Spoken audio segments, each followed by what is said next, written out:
So how do Trump and Putin divide the world, and is there a place for Ukraine there? This and other topics we will discuss right now. My name is Irina Uzlova, and today with us as regularly is Yuri Rashkin, host of YouTube channel Rashkin Report and local elected official in Wisconsin. Yuri, hello, glad to see you very much. Thank you for joining us. Glad to see you, Irina. Hello from sunny, snowy Wisconsin. And we had a big week. Let's get through the week's events. But so bright sunshine, and I believe that the same sun will rise under Ukraine soon. We will hope. But a lot of science to tell us about another reality. About this reality, we will talk right now. The United States suggests that a peace agreement between Ukraine and Russia will include demarcation. It wants you to either side. USA Defense Secretary Pete Hegseth said this at a press conference today. According to him, realism is an important part of the conversation in the context of ending the war between Ukraine and Russia.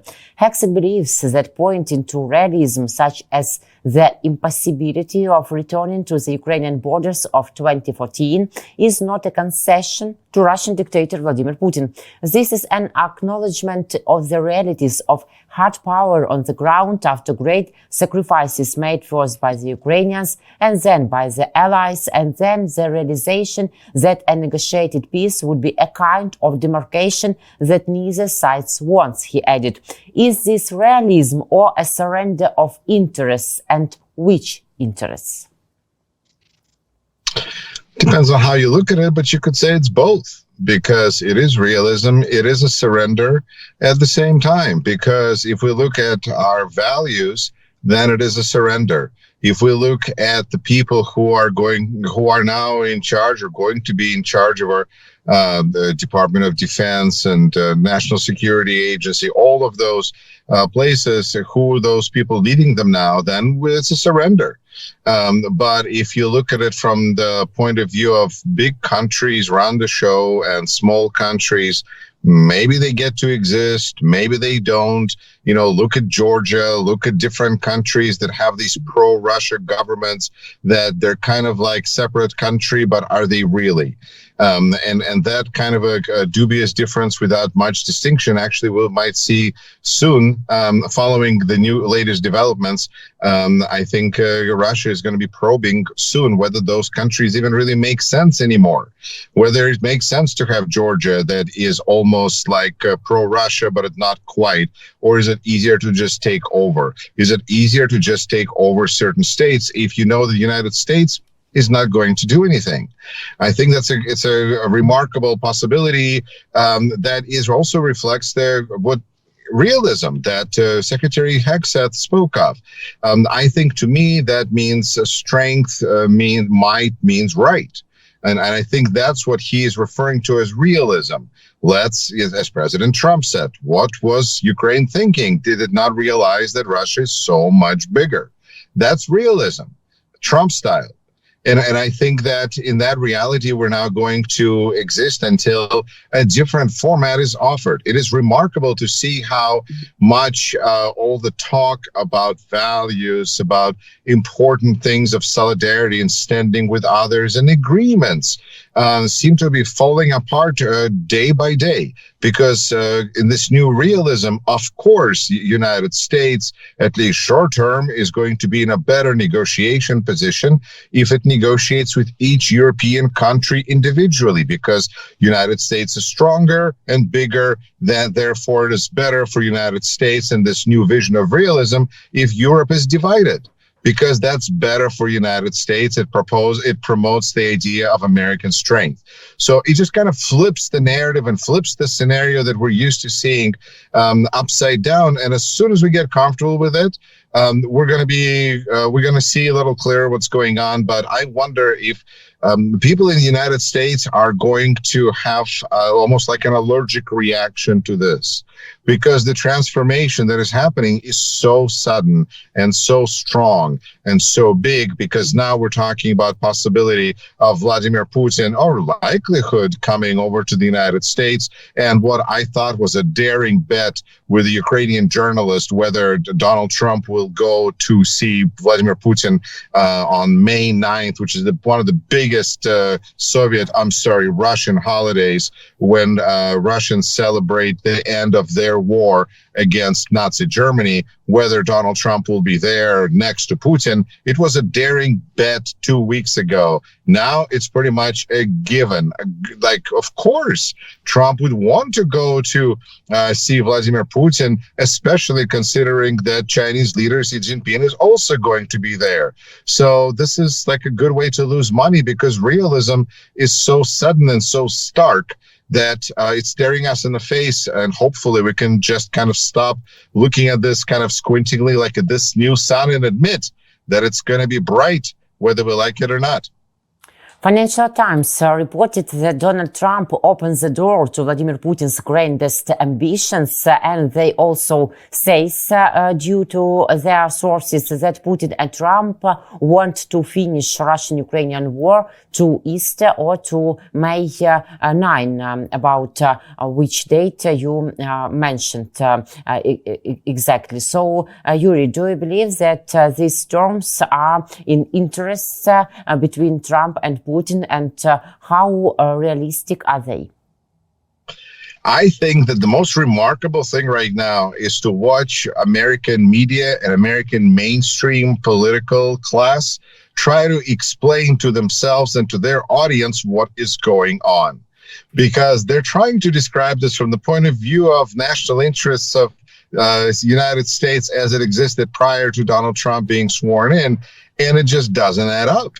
Because like this doesn't, why would we be making friends with, how is this helping national security of the United States? How is leaving Ukraine helping, when we've been speaking for 3 years about how this is going to be just opening up doors to China's greatest ambitions, because we were hoping to beat up Putin in Ukraine so that we don't have to beat up China. But now everything changed. And so I think that, of course, this is this is Putin's greatest dreams, but this is also, you don't have to be like a conspiracy theorist just to see that there's a plan that was put together in place. We see it as Plan 2025 in the United States, but clearly the time that Donald Trump was not in office was spent making plans, visions, consultations with everybody that he needs to work with closely, and there's nobody that he wants to have a better relations with than Vladimir Putin. Because so this is like just an alliance that was staring us in the face, because if you take 3 strongest countries in the world and you look at it from the point of view of like racketeering, then Russia, China, and the United States are in a really enviable position to do as they wish. That's new realism, of course. Yes, I think that fits right into that. So is this Putin's greatest ambitions? Sure. Is this America's greatest defeat? Possibly, because we had no idea that we could, the things that we would be willing to do, that we would install people in these positions of power, they effectively are surrendering to Russia. We're losing our intelligence. We're firing people. We're destroying federal government.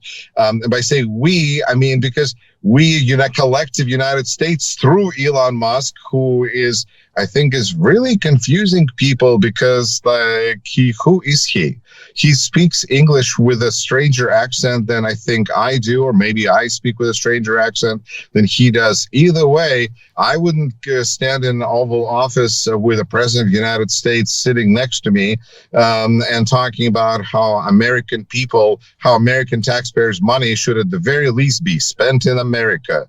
I guess if I say with a funny rag, America, so it's just American taxpayers' money should be in America. you kind of would go and then go, that's just strange. Yes, and Americans are looking at this and saying, this is kind of really weird. What is going on here? So there's a certain realization that is happening that Elon Musk is manifesting a lot of Putin's wish list of destroying America, while Trump is trying to reorient this rapidly potentially sinking or hurt ship towards Putin at the same time. It's just remarkable what we're seeing, and to say that these are the best days of Putin's and probably Trump's life would not be an understatement. The only thing I say in defense of all of this is that in 1980, the early 1980s, I should get the year right, Yuri Andropov came to power, and he was head of KGB. He came to power to lead the Soviet Union. He was the dark cardinal. He was going to be, this is going to be like the second coming of Stalin, if not worse. It was going to be terrible and horrible, and then he quickly died. Because, as they say, his liver or some part of his body rejected him. And so he died quickly within about a year. So I think that there's certain elements that cannot be discounted, but I also feel like more and more Americans are asking themselves, how did we end up in this form of realism, I suppose, where Biff Tanner got a hold of Sports Almanac. This is a reference to Back to the Future, but boy, a lot of similarities. Yuri, but Ukrainian President Vladimir Zelenskyy said that conversation with Trump was really good, and they talked about security guarantees, and we told Trump that we want fair peace and so on. Is it true, or maybe is this just a display of diplomacy by our president? I think Zelenskyy is in a very unenviable position right now, because at first he chose to fight because he knew that the United States under President Biden was going to stand behind him and support him, at least to some extent, and he would not be left alone to fight Russia. And now he is not only left alone to fight Russia, although Europe is technically on his side, but he also has United States, which leader of which country is just not really in good, I don't know, he has kind of a negative opinion of Zelenskyy. I think from Donald Trump's point of view, they have kind of bad history, where Zelenskyy has not done things that Donald Trump wanted him to do, and now Putin wants Ukraine much more than Donald Trump cares about Ukraine. And while Russia is not likely to be able to militarily defeat Ukraine, it can certainly hope to install a Russian-minded president. And this is, of course, there's a couple of problems with this scenario, one of which is Zelenskyy. So Zelenskyy himself, which is ironic because he was elected saying that he could make peace with Russia. It's like cursed situation. And nobody can make peace with Russia, it seems. So that's problem one. And Zelenskyy is trying to do his best not to show that Donald Trump is pretty, I think it's kind of adversarial, more and more so disparaging would be perhaps term to use his relationship towards Zelenskyy. Donald Trump even said that, hey, look at Zelenskyy's ratings, they're not that great, which is not a helpful statement if you're a politician thinking about re-election ever. So clearly Donald Trump is not helping. But the other problem with this scenario, for those that are not paying attention, is Ukrainians are not likely to vote for a president, leader who is pro-Russian. And so this situation is also a non-starter. But of course, as long as there's Zelenskyy, you don't even know. And I think what Putin and potentially Trump are going to bet on and dare Ukrainians to do is to vote for a pro-Russian president versus having a greater war that can potentially even, who knows what it can do to the rest of the country. I think all of this is slow walking to abyss. And perhaps I think we're even all over the abyss, and we're kind of on this rope, just kind of like hoping that we'll, hit the floor before we burn out of the rope. But Ukrainians are very good and been very frustrating to Donald Trump by their, on one hand, agreement, on the other hand, disagreement, on the other hand, they're not signing agreement, on the other hand, what's going on. So maybe all of this stalling will buy time for some leadership to emerge, because I think ultimately what's happening right now is that we have bad guys, bad big men are making this philosophy reality again, realism, and we hardly have anybody leading the other side. And I think that is a challenge. But in the United States, we actually see Bernie Sanders, who's going to be 87 years old in 2028, I believe, is currently heading out to Iowa, like nearby from us here in Wisconsin, because this snow doesn't scare Bernie, because he's on a campaign against oligarchy. Well, finally, at least somebody understands that there is a problem too. So I think that leadership is needed. Hopefully, we're going to have some younger leadership, and that's where it's headed. What do you see as security guarantees for Ukraine? I think that, as we have said so bravely so many times, that the only guarantee of Ukraine is Ukraine's armed forces. Never has that statement been more true, because the only guarantee of Ukraine's safety is Ukraine. I think that there is good questions about what Europe is capable of doing. I think Europe is coming to a very sudden and clear realization that America is an umbrella, safe security umbrella, that's just not gonna open. But it's gonna still charge money for operations. So I think that now, as I've been thinking for a while, I don't know, what's the point of NATO? Like, I think that there needs to be an alliance, but at this pace, I wouldn't be surprised if Donald Trump in that Munich conference invited Vladimir Putin and Russia to join NATO. Because why not? Because this is the world we live in now.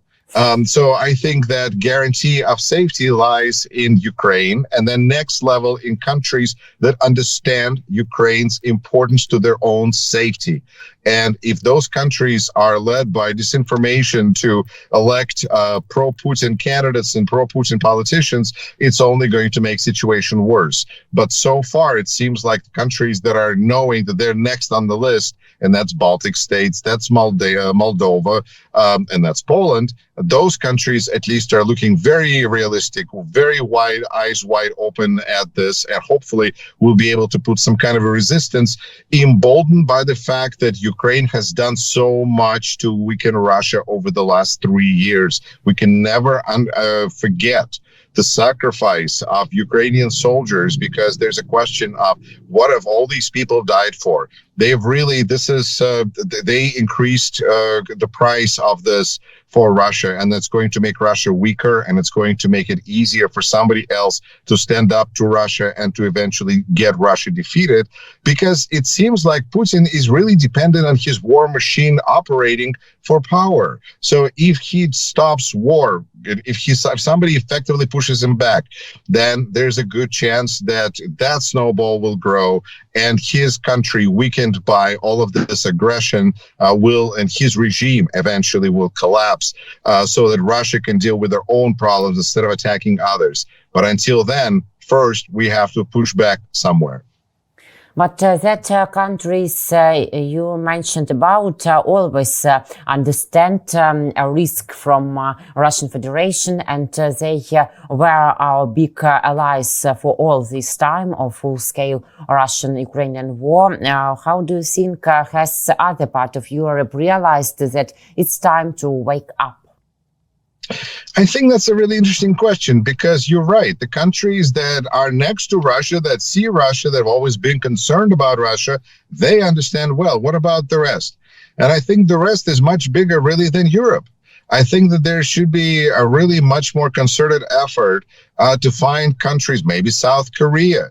Maybe South Korea is a kind of a partner that can be much more useful in this situation, now that they understand that South Korea without United States standing there then what is the value of existing policies? So South Korea may want to take a more pro-Ukrainian approach. I think there'll be other countries such as Canada that now feels under attack from the United States and might be more inclined to even further help Ukraine in whatever different ways it can. Of course, with the understanding that United States is the primary maker of weapons. And I think that that's, this is where stuff, we are the army, we're the supposed to be the arsenal of democracy, but there's a lot of other countries that are interested in Ukraine's success, and I think building those alliances quickly all over the world, Australia, Canada, and on, is going to be important. At the same time, we see that Donald Trump is also doing the same, and Vladimir Putin is doing the same, whether we're talking about BRICS or whether we're talking about the fact that now Donald Trump or Elon Musk or somebody is inviting and building closer ties, I think, between South Africa and then white people in South Africa who are now being invited to come out to the United States because they're being persecuted in South Africa. So, I mean, this global situation is developing fast. And I think just being Ukraine focused centered, not thinking that there's other countries that might be very much interested in Ukraine's success in this global world is being a little short-sighted. And I hope that there's a lot of attention being paid to these things. Maybe will we see new allies with each other, not only NATO, for example? That's precisely what I'm hoping for, because I feel like old structures such as United Nations may be a beautiful thing, but sometimes they just don't work. And there's still a problem, and there's a need for a solution. So I think that people who want to find solutions hopefully will be looking for them instead of being focused on, I don't know, it's always easy to blame Joe Biden. Oh, Joe Biden. You know, I wish that somebody would give Donald Trump a little present of a welcome floor mat that would have a picture of Joe Biden on it so that he could always wipe his feet on it, would put probably in a good mood. Because, I mean, okay, sure, we can blame Joe Biden. But going forward, what are we going to do? And I think that looking for solutions and looking for alliances and allies is going to be important. I think that what stands opposed to this realism that is proposed right now by Secretary Hegseth, by others, there has to be an alternative that reflects the fact that realism actually leads to long-term failure and collapse and destruction, because it treats others with disrespect, and therefore it destroys trust, and it's going to lead to all of those terrible things that lack of trust does. Therefore, maybe something opposite can form and we can move in a different direction. But there's just a big conversation that needs to occur. And right now, the Democratic Party in the United States seems to be mostly concerned about things like, do we oppose every action by Trump administration, or do we pick our battles and go, okay, well, maybe foreign aid is not something that Americans really do support, even though we've been saying that we support it for decades. But all of a sudden, oh, realism, I guess Americans aren't really going to stand up for foreign aid, so maybe we shouldn't fight for it. You know, those kinds of conversations just lead us into thinking that the situation is almost normal. And it's not almost normal. It's nothing close to normal. And I think that appointments of Donald Trump and his administration are the clearest indication to me of how not normal things are, because people are policy, and people that we see appointed to these positions, starting with Secretary Hegseth, is going to be the policy that we're going to have. So I think we're going to learn a lot of things we don't want to believe. And I think the sooner people understand how much we have lost and how much we're losing every day, the sooner it's going to allow us to stop thinking about this in terms of conventional politics and understand and look at this in terms of survival of our state, survival of our, I'm not going to say civilization, but our way of life. American way of life, I feel, is in jeopardy as much as it's ever been. And we really do depend on a very sophisticated machinery of federal and state and local government to work, to interact. It has grown over almost 250 years into a very complex mechanism that is right now being destroyed. I'm trying to, I can't imagine, but I'm very curious to see how American people will respond to this. Interesting detail. Putin will think he won, and that can't be allowed. US President Donald Trump said Ukraine will continue to receive aid. Otherwise, Putin would think he won. So do we see new aid packages from the USA? I will be thrilled to see some action. We have heard a lot of words, different words, various words. And at the same time, we hear people who say, don't pay attention to what Donald Trump says. Look at what he does. I guess I'm more in that camp.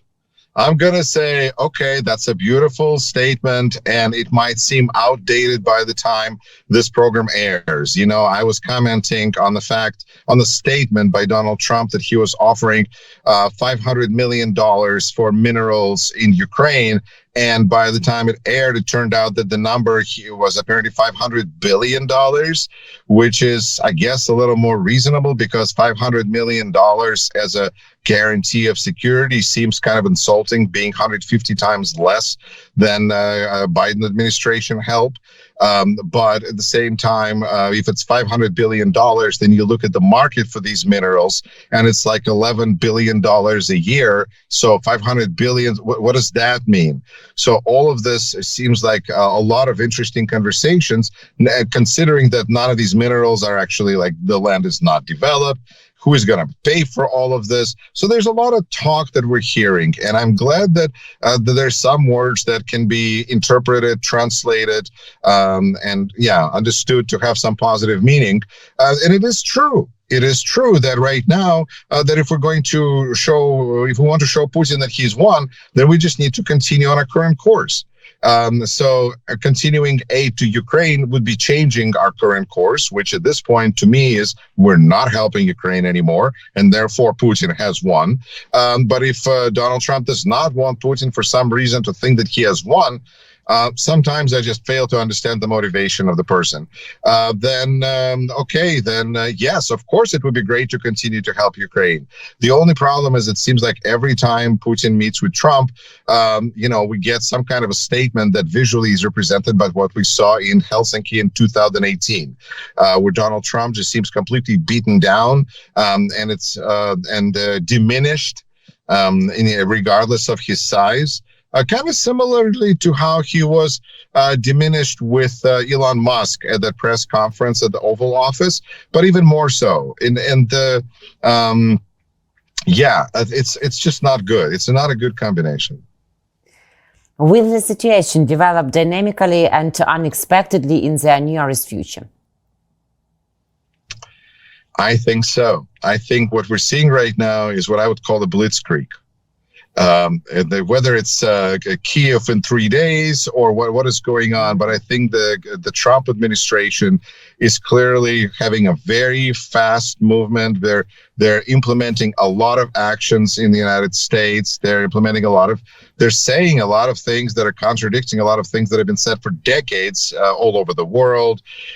They are leading to really fast changes really fast. I think that means that countries that are going to have elections soon, such as Germany, which is going to have a big election on February 23rd, and where Elon Musk has already expressed his strong opinion and support for their far-right party, AfD, however they're pronounced, but the right wing. That means that they're not sitting going, wow, we've accomplished everything we wanted to accomplish. This is great. We can go and rest somewhere.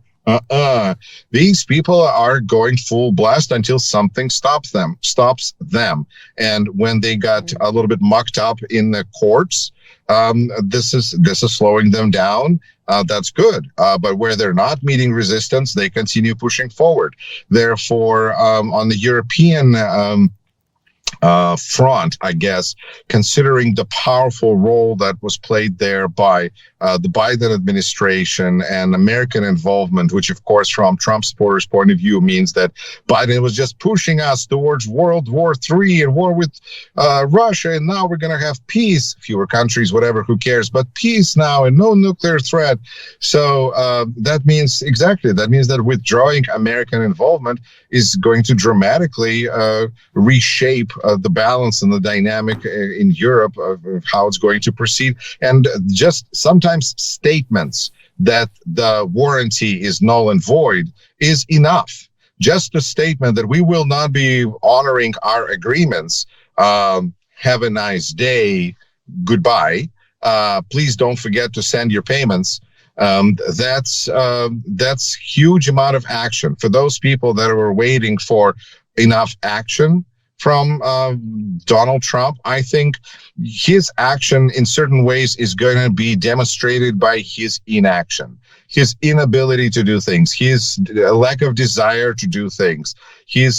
That's going to be, has been his modus operandi, taking things out. It's not quite, well, sort of similar to KGB approach, because the thing with KGB, as I understand it from interviewing different agents, is that destruction is really their thing. They're not a building kind of thing people.